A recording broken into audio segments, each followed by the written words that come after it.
Hi friends, welcome to Rani's kitchen. నేను మీ రాణి.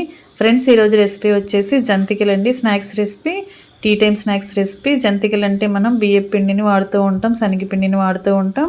అలా కాకుండా ఒక్కసారి పొటాటోతో కారపూస చేసి చూడండి, మురుకులు చేసి చూడండి. చాలా చాలా క్రిస్పీగా, టేస్టీగా, చాలా కమ్మగా అనిపిస్తాయి. ఆ ప్రాసెస్ అంతా వీడియోని స్కిప్ చేయకుండా లాస్ట్ వరకు చూడండి. అలాగే ఛానల్ని ఫస్ట్ టైం చూస్తున్న వారు సబ్స్క్రైబ్ చేసుకుని పక్కనే ఉన్న బెల్ బటన్ క్లిక్ చేయండి.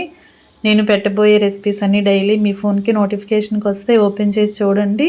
ఇక ప్రాసెస్లోకి వెళ్ళిపోదాం. పొటాటో స్నాక్స్ అని చెప్పాను కదా, పొటాటోని ఇలా ముక్కలుగా కట్ చేసుకుని గిన్నెలోకి వేసుకుని తగినన్ని వాటర్ పోసుకుని కొంచెంగా సాల్ట్ వేసుకుని కుక్కర్లో పెట్టి ఈ గిన్నెను కుక్కర్లో పెట్టి 3 నుంచి 4 విజిల్స్ వచ్చేంత వరకు ఉడికించండి. ఉడికిన తర్వాత ప్రెషర్ పోయిన తర్వాత గిన్నెను బయట పెట్టుకుని వాటర్ అన్నీ కూడా తీసేసి బాగా చల్లారిన తర్వాత ఇలా పైపీలంతా ఓపెన్ చేయండి.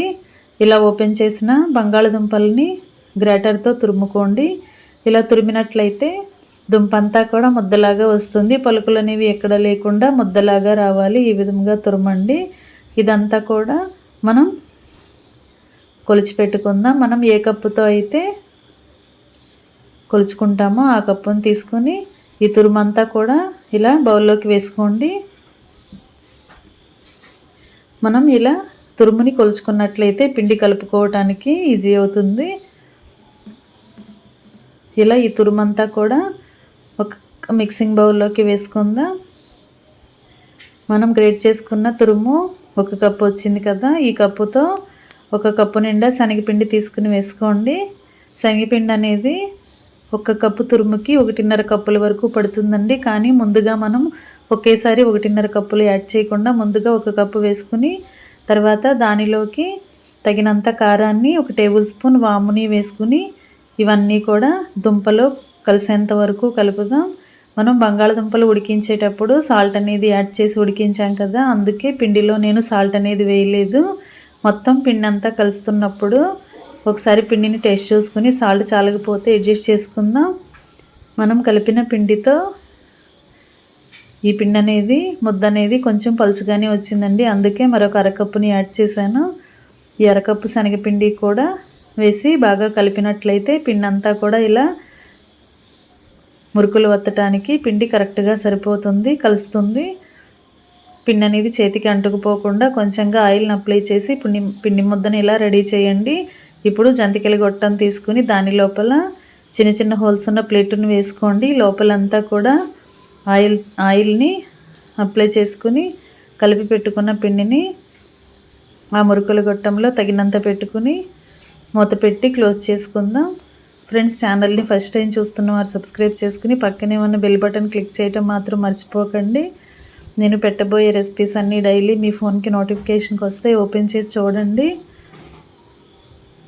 పిండిని ఇలా సరిపడినంత లోపల షఫ్ చేసుకుని మూతను క్లోజ్ చేసుకున్నాం కదా. ఇప్పుడు ఒక ఆయిల్ ప్యాకెట్ కానీ ప్యాకింగ్ కవర్ కానీ తీసుకోండి, లేదంటే బటర్ పేపర్ అయినా తీసుకుని దానిపైన ఇలా ఆయిల్ని అప్లై చేసుకోండి.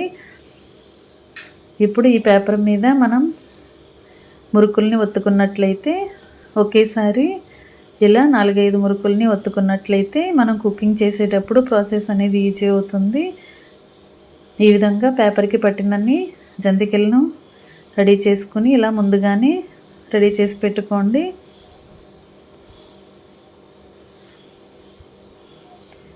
ఇలా పెట్టుకున్నాం కదా. ఇప్పుడు స్టవ్ ఆన్ చేసి కళాయి పెట్టుకుని డీప్ ఫ్రైకి సరిపడా ఆయిల్ పోద్దాం. ఆయిల్ కాగిన తర్వాత కళాయికి పట్టినన్ని ఆయిల్కి పట్టినన్ని మురుకుల్ని ఆయిల్లో వేసుకుని డీప్ ఫ్రై చేసుకుందాం.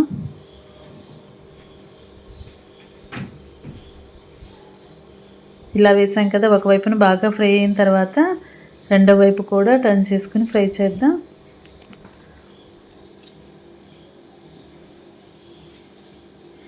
ఈ విధంగా క్రిస్పీగా ఫ్రై అయ్యేంత వరకు ఫ్రై చేసిన తర్వాత ఆయిల్ నుండి తీసేసుకోండి.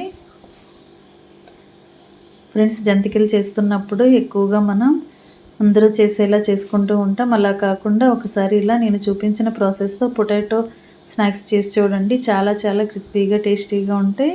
చాలా డిఫరెంట్గా టేస్టీగా అనిపిస్తాయి. మీ అందరికీ కూడా ఈ రెసిపీ బాగా నచ్చుతుంది. ఈ విధంగా డీప్ ఫ్రై అయిన తర్వాత ఆయిల్ నుండి తీసి ప్లేట్లోకి పెట్టుకోండి. మరలా ఇదే ఆయిల్లో మరికొన్ని మురుకుల్ని వేసి డీప్ ఫ్రై చేద్దాం.